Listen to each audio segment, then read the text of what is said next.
사이코패스의 사랑, 가족, 우정관계. 사이코패스는 사랑한다고 말하지만 사랑하지는 않는다. 사랑해. 그는 그 말을 쉽게 했다. 머뭇거림도 어색함도 두려움도 없이 그 말은 흘러나왔다. 이르기도 했고 자신감 있게 반복되기도 했다. 듣는 사람에게 그 말은 안도감을 주었고 때로는 깊은 고백처럼 느껴졌다. 사랑은 원래 선언되는 것이라고 우리는 믿기 때문이다. 그러나 그 선언에는 이상할 만큼 무게가 없었다. 그 말은 그를 묶지 않았다. 사랑이 보통 제약하고 부드럽게 만들고 멈추게 하는 순간에도 그의 행동은 달라지지 않았다. 갈등이 생겨도 그 말은 보호막이 되지 않았고 고통이 드러나도 돌봄을 불러오지 않았다. 사랑은 말해줬지만 작동하지 않았다. 이것은 일반적인 의미의 무감각이나 냉담함이 아니다. 사이코패스도 끌림과 욕망, 흥분, 심지어 의존을 느낄 수 있다. 결여된 것은 감정을 책임으로 전환시키는 도덕적, 정서적 중력이다. 잠깐 여기서 좋아요, 구독, 댓글 부탁드려요. 대부분의 인간에게 사랑은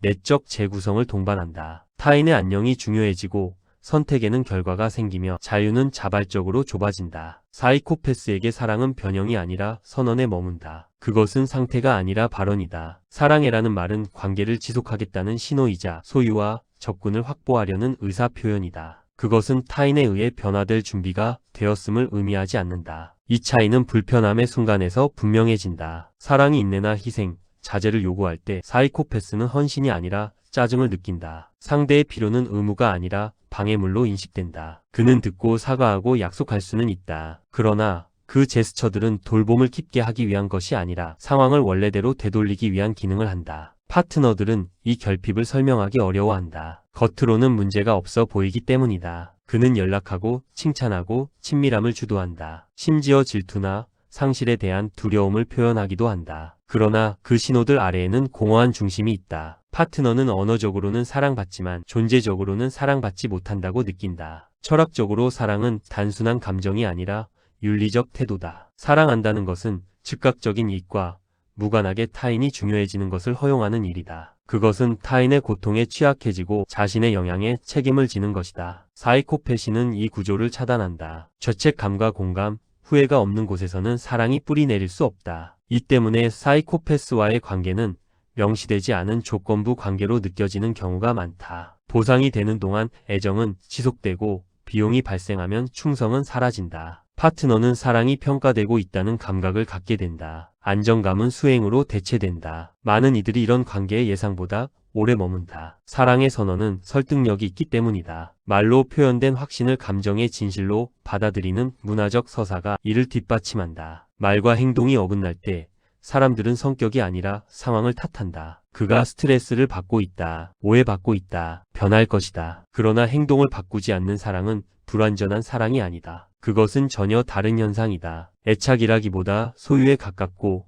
헌신이라기보다 관심에 가깝다. 비극은 잔혹함이 아니라 오인에 있다. 한 사람은 상대가 들어올 수 없는 언어로 사랑을 말하고 있는 것이다. 이 구분을 이해하는 일은 고통스럽지만 명료하다. 사랑의 부재는 항상 요란하지 않다. 때로는 유창하게 말한다. 해야 할 말은 모두 한다. 다만 비용이 요구되는 순간에 머물지 않을 뿐이다. 한편 사이코패스는 부모이지만 보호자는 아니다. 그는 부모로서 요구되는 외형적 조건들을 충족했다. 먹을 것과 잠자리를 제공했고 교육을 시켰으며 규칙을 세웠다. 겉으로 보기에 결핍은 없어 보였다. 교사들은 그를 적극적인 부모로 평가했고 이웃들은 책임감 있다고 말했다. 명백한 방임도 극적인 학대도 개입을 요구할 만한 사건도 없었다. 그러나 아이는 보호받고 있다고 느끼지 못했다. 보호는 신체적인 것만이 아니다. 그것은 해악을 막는 것에 그치지 않고 해악이 중요하다는 확신을 주는 일이다. 대부분의 부모에게 아이의 두려움은 즉각적으로 감지된다. 주의를 끊고 아이를 대신해 분노하게 만들며 긴급성을 발생시킨다. 사이코패스에게는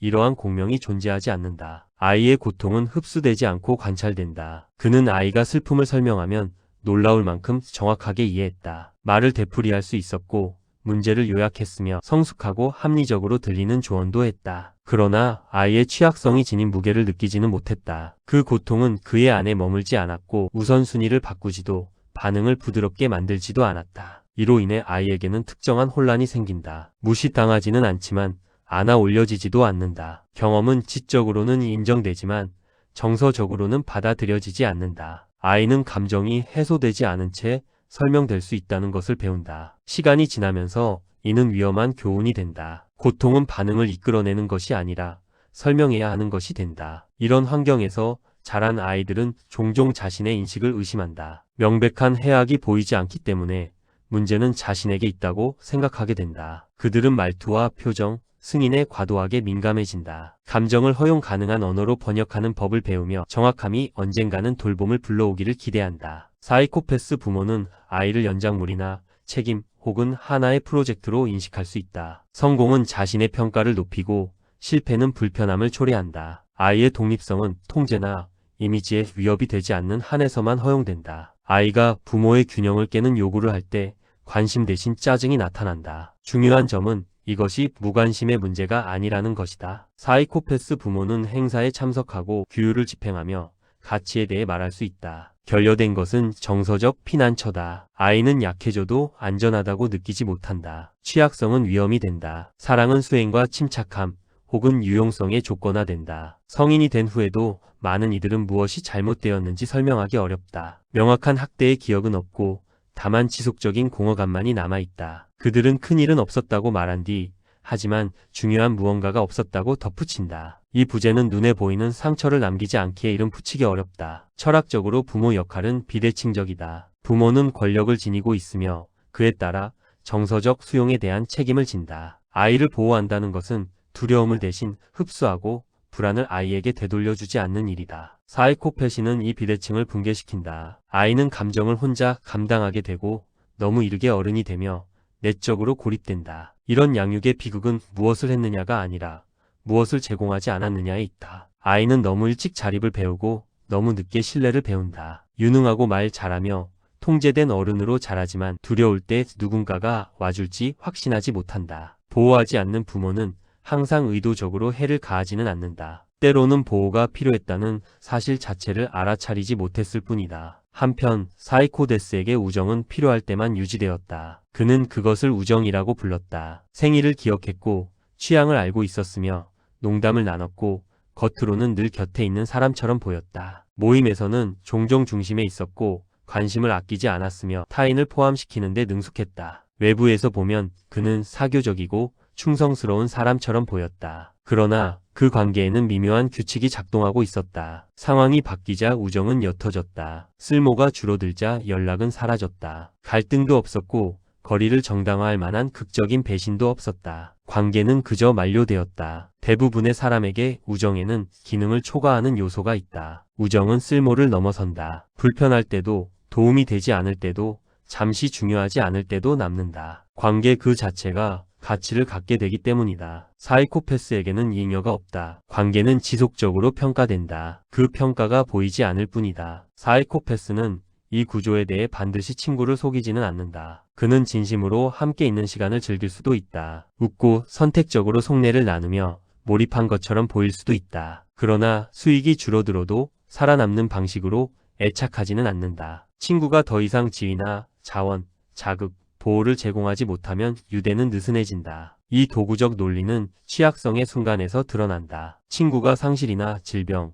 실패를 겪을 때 사이코패스의 반응은 적절하게 들리지만 오래가지 않는다. 지지는 짧고 효율적으로 제공되며 지속성이 없다. 장기화되는 피로는 견디기 어렵다. 빠르게 해결되지 않는 고통은 피로를 유발한다. 친구들은 이 변화를 설명하기 전에 먼저 감지한다. 답장이 사라지고 호기심이 줄어들며 후속 관심이 없다는 것을 느낀다. 한때 자연스러웠던 온기는 이제 일정처럼 느껴진다. 그들은 자신이 덜 흥미로워졌거나 덜 성공했거나 덜 쓸모 있어졌다고 자책한다. 중요한 점은 이 패턴이 항상 잔혹함을 수반하지는 않는다는 것이다. 사이코패스는 정중하게 물러날 수도 있다. 대개는 대립이 아니라 사라짐이 있다. 명백한 해로움이 없기에 버려진 사람은 자신의 상처를 정당화하기 어렵다. 잘못 없이 느끼는 상실은 정당하지 않게 느껴진다. 철학적으로 우정은 의무에 기반하지 않은 몇 안 되는 관계다. 그것은 오직 선택으로만 지속된다. 그렇기에 우정은 도덕적 역량을 보여주는 강력한 지표다. 아무것도 요구되지 않을 때 남아있는 것은 타인의 내재적 가치를 인정하는 행위다. 사이코패스는 바로 이 지점에서 어려움을 겪는다. 공감과 죄책감이 없는 곳에서는 이익이 사라진 뒤에 남아있을 이유가 없다. 이런 우정 속에서 사람들은 자신이 대체 가능하다고 느낀다. 더 재미있거나 더 유리한 사람이 나타나면 자신은 아무 의미 없이 교체될 수 있다는 감각을 갖게 된다. 이 깨달음은 조용히 상처를 남긴다. 사람은 존재로서가 아니라 기능으로서 평가되었다는 느낌을 받는다. 이런 경험을 한 많은 이들은 뒤늦게 명확해진다. 당시에는 그 부재가 우연이나 바쁨, 오해처럼 느껴졌다. 진실은 서서히 드러난다. 관계는 무언가가 잘못되어 끝난 것이 아니었다. 더 이상 작동하지 않았기 때문에 끝난 것이었다. 이 역학을 이해하는 것은 고통스럽지만 해방적이다. 상실은 개인적 실패가 아니었다. 그것은 구조적이었다. 우정은 목적이 아니었다. 쓸모가 목적이었다. 감사합니다. 좋아요, 구독, 댓글 부탁드려요.